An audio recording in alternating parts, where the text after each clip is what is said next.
നമസ്കാരം. നമ്മുടെ വിദ്യാഭ്യാസ രംഗം ശുദ്ധീകരിക്കാനായിട്ട് മന്ത്രി ശിവൻകുട്ടി ഇറങ്ങിയിരിക്കുകയാണ്. വിദ്യാഭ്യാസ രംഗമെന്ന് പറഞ്ഞാൽ സ്കൂൾ തലം കഴിഞ്ഞ കുറേ കാലമായിട്ട് ഈ സ്കൂൾ തലത്തിൽ തോൽക്കാൻ പ്രയാസമായിരുന്നു. 10ാം ക്ലാസ്സിൻ്റെ പരീക്ഷാഫലം നമുക്കറിയാം, 99 പോയിൻ്റ് ഇങ്ങനെ നിൽക്കുകയാണ്. ഏത് സർക്കാർ മാറി മാറി വരുമ്പോഴും 10ാം ക്ലാസ്സിൻ്റെ വിജയശതമാനം ഉയർത്തിക്കൊണ്ടുവരികയാണ്. അത് എഴുതി പഠിച്ച് അല്ലെങ്കിൽ നന്നായിട്ട് വായിക്കാൻ അറിയാവുന്ന കുട്ടികളൊക്കെയാണോ പാസ്സായി വരുന്നതെന്നുള്ള കാര്യത്തിൽ സംശയമാണ്. ആ സംശയം തന്നെ വിദ്യാഭ്യാസ ഡയറക്ടറും പരസ്യമായി പ്രകടിപ്പിച്ചതാണ്. അതിൻ്റെയൊക്കെ ഒരു ഫലമാണെന്ന് തോന്നുന്നു.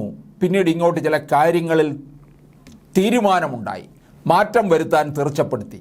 അതായത് 8, 9 ക്ലാസ്സുകളിൽ എല്ലാവരെയും ജയിപ്പിക്കുന്ന സമ്പ്രദായം, അതായത് നമ്മൾ പറയും ഓൾ പാസ്, അത് നിർത്തലാക്കാനാണ് ഇപ്പോൾ തീരുമാനം.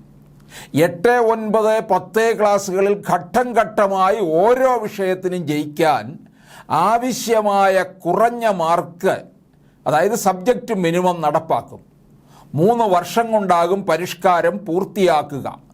പക്ഷേ ഓൾ പാസ് കൊടുത്തത് 1 വർഷം, 3 വർഷമൊന്നും എടുത്തില്ല, ഒറ്റയടിക്ക് ഓൾ പാസിലേക്ക് പോവുകയായിരുന്നു. പക്ഷേ ഈ പരിഷ്കാരം കൊണ്ടുവരാനായിട്ട് 3 വർഷം എടുക്കുമെന്നാണ് പറയുന്നത്. നമ്മുടെ പഴയ വിദ്യാഭ്യാസ വകുപ്പ് മന്ത്രിയുണ്ടല്ലോ, അതായത് VS അച്യുതാനന്ദൻ മുഖ്യമന്ത്രിയായിരിക്കുന്ന സമയത്ത്, ഇപ്പോൾ പോളിറ്റ് ബ്യൂറോ അംഗവും പാർട്ടിയുടെ താത്വിക അവലോകനം നടത്തി സാധാരണ ജനങ്ങളെ വെട്ടിലാക്കി വെള്ളം കുടിപ്പിക്കുന്ന ഒരു സഞ്ചി തൂക്കി നടക്കുന്ന ഒരു ബുദ്ധിജീവിയായ സഖാവ് MA ബേബി 2ാം മുണ്ടൻ എന്ന് സ്വയം വിശേഷിപ്പിക്കുന്നു. മുണ്ടൻ എന്ന് പറഞ്ഞാൽ നമ്മുടെ കേരളത്തിൻ്റെ ആദ്യത്തെ വിദ്യാഭ്യാസ വകുപ്പ് മന്ത്രി ജോസഫ് മുണ്ടശ്ശേരിയാണ്. ആ മുണ്ടശ്ശേരി വിദ്യാഭ്യാസ രംഗത്ത് വരുത്തിയ പരിവർത്തനം ഇപ്പോൾ ഈ MA ബേബി വിദ്യാഭ്യാസ വകുപ്പ് മന്ത്രിയായിരുന്ന അവസരത്തിൽ പിന്നെയും മാറ്റങ്ങൾ ഉണ്ടാക്കിയെന്ന് പറഞ്ഞ് അദ്ദേഹം അങ്ങ് തന്നെ സ്വയം 2ാം മുണ്ടനായിട്ട് അങ്ങ് പ്രഖ്യാപിച്ച് അങ്ങ് ഞെളിഞ്ഞ് നടക്കുകയാണ് ചെയ്തിട്ടുള്ളത്. അല്ല, ആരും അദ്ദേഹത്തിന് അങ്ങനെ ഒരു വിശേഷണം നൽകിയിട്ടില്ല. സ്വയം പ്രഖ്യാപനം നടത്തി നടക്കുന്ന അങ്ങനെയുള്ള നമ്മുടെ പോളിറ്റ് ബ്യൂറോ അംഗം MA ബേബി കോവിഡ് സമയത്ത് കൊറോണയ്ക്കെതിരെ വലിയൊരു താത്വിക അവലോകനം നടത്തിക്കഴിഞ്ഞപ്പോൾ കൊറോണയൊക്കെ അങ്ങ് പോയത് നമ്മളിപ്പോഴും ഓർക്കുന്നുണ്ട്. അദ്ദേഹമാണ് കുട്ടികൾ എന്തെഴുതിയാലും മാർക്ക് കൊടുത്തേക്കാൻ പറഞ്ഞു. അങ്ങനെ വന്നപ്പോൾ എന്തു പറ്റി? ആർക്കും സ്കൂളിൻ്റെ വരാന്തയിൽ മഴ പെയ്തപ്പോൾ പോലും കയറി നിൽക്കാത്തവർ പോലും കുട്ടികളും ഒക്കെ അങ്ങ് പാസ്സായി പോവുകയും ചെയ്തു. നമ്മുടെ വിദ്യാഭ്യാസ രംഗം ഏതാണ്ട് കുട്ടിച്ചോറാക്കിയത് ആ 2ാം മുണ്ടൻ്റെ കാലം മുതൽ തന്നെയാണ്. അപ്പോൾ ഈ വിദ്യാഭ്യാസ വർഷം മുതൽ 8ാം ക്ലാസ്സിലും 2025, 2026 മുതൽ 9ാം ക്ലാസ്സിലും 2026, 27 മുതൽ 10ാം ക്ലാസ്സിലും സബ്ജക്റ്റ് മിനിമം നടപ്പാക്കും. എന്തായാലും മന്ത്രി ശിവൻകുട്ടിക്ക് ചില കാര്യങ്ങളിൽ ഒരു ധാരണയുണ്ട്. അദ്ദേഹം ഈ കോളേജിൽ പഠിക്കുന്ന സമയത്തും ഒക്കെ SFIക്ക് വേണ്ടി തല്ലും കൊണ്ട് മുദ്രാവാക്യമൊക്കെ വിളിച്ച് നടക്കുമ്പോഴും ഈ അന്നത്തെ കാലത്ത് ക്യാമ്പസിലെ ഈ ബുദ്ധിജീവികളായിട്ടുള്ള എഴുത്തുകാരും ഒക്കെ പറയുന്നതും അവരുടെ അഭിപ്രായം തേടാനും മന്ത്രി ശിവൻകുട്ടി തയ്യാറാകാറുണ്ട്. MA ബേബിയെ പോലെ അല്ല എന്നുള്ളതാണ്.